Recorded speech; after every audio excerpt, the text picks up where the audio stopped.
Sam Darley here, and today I'm going to talk to you about the Houston Astros. We'll touch up on the Deandre Jordan situation and NFL training camps. For the Houston Astros, they're done. They're done.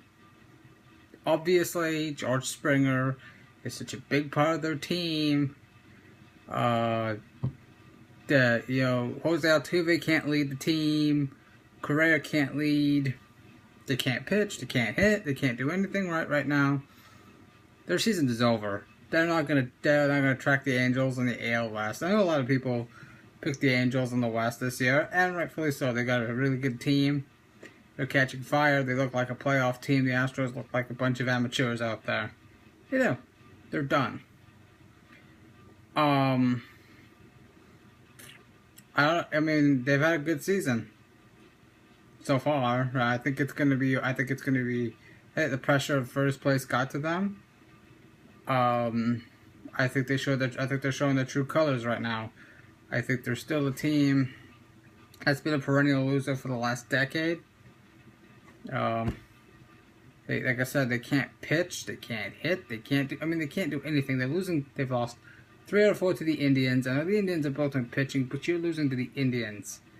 That's not a good team in Cleveland. No matter how many people try to sugarcoat it, those guys are not that good. They got a good pitching staff, but if you're gonna be a playoff contender, if you're gonna be something in Major League Baseball, especially for the Astros, you've gotta find a way to win those games. You gotta find a way to win. And they haven't found ways to win, they found ways to lose, which is what they've done the last 10 years. So pretty much what they have done is prototypical Astros. They're finished. Write them off. I'm going to touch up on the Deandre Jordan situation for a little bit. First of all, it's embarrassing for the league. It is. It's embarrassing for a team like the Clippers to grovel to their big man. I know he had a change of heart, and everybody has the right to change their mind. But at least he should have had the decency to call back Mark Cuban and the Dallas Mavericks, and his little public apology to Dallas. I just don't buy it. I don't buy it at all. But this whole Deandre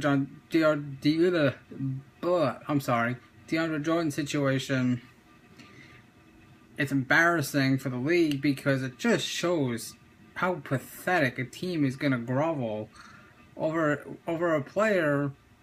He's a big part of what they do. He's a big piece to a championship, to their championship hopes, and I don't get why the NBA allows this amount of groveling. I mean, the salary cap is raising. That's just going to make contracts worse. Players that should not get overpaid are going to get overpaid like how these Omar Ashik, he got overpaid by the Rockets. It was a clear overpaying job by the Rockets. And what you're seeing is these big contracts. I mean, it's gonna look like cheap change to a lot of people's eyes, but I mean, some of these guys are not worth $70 million. I wouldn't pay $70 million for Wesley Matthews. Not after last season, he tore his Achilles. But Deandre Jordan owed the Mavericks a call. Just a call. A text. Just to say, hey, I've had a change of heart. I appreciate the offer. Yeah, just something. Something to say, hey, I've had a change of heart. Yep, I'm going back to the Clippers. And Mark Cuban would live being like, oh, okay, it is what it is. But the Mavericks are equally to blame here because they could have easily found a way to, well, no, I take that back. Dallas is not equally to blame because if Deandre Jordan signs, then they're signing Wesley Matthews to a lesser contract, which is what he should have signed anyways, as his contract lesser money. Deandre Jordan situation is very much like the LeBron situation when he first left Cleveland. Cleveland had no idea what was going on. No clue whatsoever until the decision, and then After that, they didn't sign anybody. They just picked up, you know, they flat out sucked, obviously. They sucked for the entire 4-year time that LeBron was in Miami. Dallas is going to suck this year. Sorry, Dallas fans, but, you know, Deandre Jordan put them in a bind. There's not really much anything out there left on the free agent market. Which is why I'm concerned for the Rockets. What are they gonna do? Hello, Daryl Morey. Rockets need to make a move. They need a point guard. They need a power forward. But the Deandre Jordan situation is embarrassing for the NBA. This is for the people who call the NBA a joke, fixed, rigged, and all that other stuff. It gives them more fuel to that fire. And it takes away the credibility of the league when you've got a player doing this. When you got a player essentially handicapping one team for almost a whole week, and then, like I said, the last second, changing his mind to go back to the team he was originally with. I think the free agency period should change. I think if you agree to a deal, you agree to the deal and you sign it. None of this moratorium period where you have 8 days to think, oh, should I stay? Oh, should I go? You decide to leave right there and then, or stay right there and then, and sign on the dotted line right there and then. Because in the NFL, there's no waiting period for players to sign. It's just visits, and then after that, it's what does the player want to go? Yeah, in Major League Baseball, I think, well, you got the arbitration. But baseball is the same thing. That you just sign on the day of the visit. If you verbally commit in the NBA, you should sign the deal right there and then. Deandre has the right to change his mind. I'm not a Mavericks fan, but I just don't like the way he handled it. I don't think it's how the NBA should be represented by its players. Like, you shouldn't. It's kind of this is gonna have a domino effect. GMs are not gonna trust players, especially players' words anymore. You know that it's going to have some domino effect in the next couple of years of free agency, maybe even longer. And it's gonna. I mean, obviously, teams don't tell players, "Hey, you've been traded," until the last minute. Some players don't find out until they log onto their Twitter. I think communication between teams and players needs to improve. I think a lot of things need to improve to make the NBA game better. I still think they need to change the entire officiating crew, because it's still, some of these guys have officiated even when Tim Donaghy was officiating, and it gives no credibility to the NBA. It's a credibility issue, and there's a lack of balance of power. Like, the Western Conference is ridiculously loaded, and the Eastern Conference still sucks.